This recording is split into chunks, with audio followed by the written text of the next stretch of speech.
All right. So, I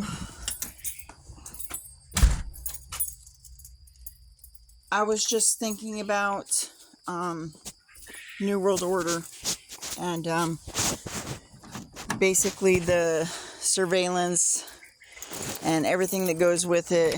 And I'm not going to say that's just New World Order, but just this idea of creating,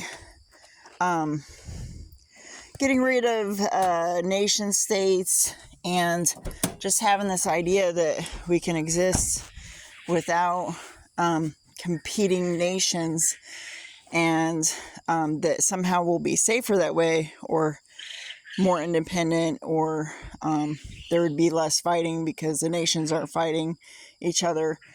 And there's a lot I'd probably argue with that, but one of the biggest things is going to be, once you create a structure like that,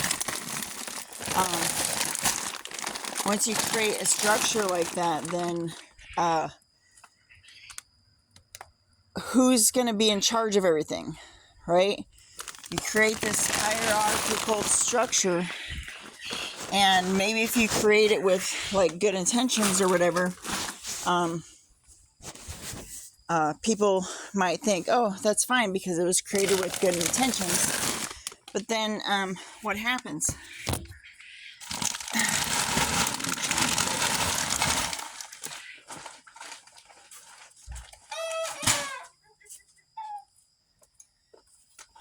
All right, so if they create this thing like we have right now, that's very much like the nation structure, and I'm going to say that the whole nation structure that we have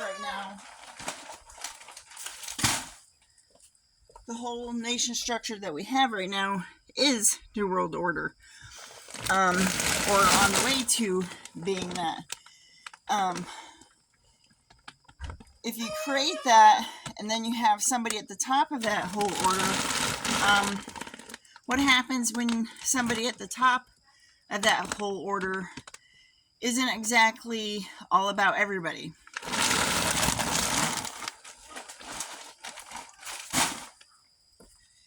And what happens when they have ideas of,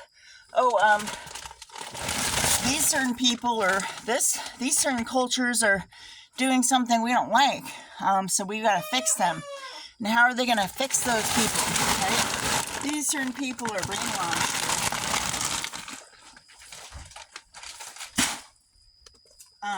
They don't believe in our ideology, the ideology of the New World Order, whatever that is.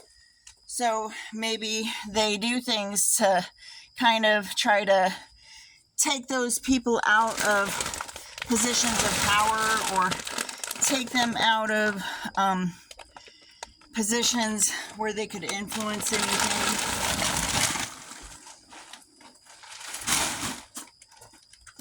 Or maybe they just decide they don't get jobs or anything, because if it's a situation where, it's all digital, what's to stop anybody from just saying, you don't have the right kind of account or whatever to actually receive money, and, they have to have certain credentials to even have a job, then who's to say that they just don't block certain people that don't fit a certain ideology out of the whole system of being able to make money in the first place?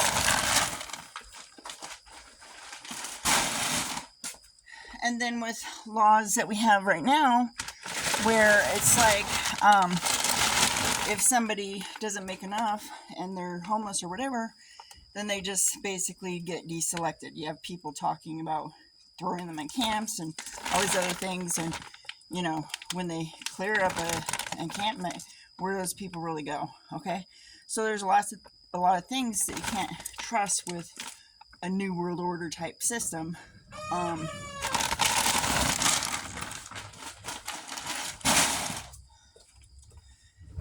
no matter how moral they try to say their intentions are in creating that system, because there's always going to be people that are likely to be shut out of it because they didn't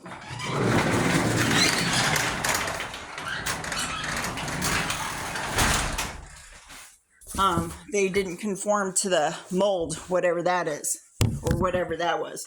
Okay, so let's say they create the system, which they kind of have already.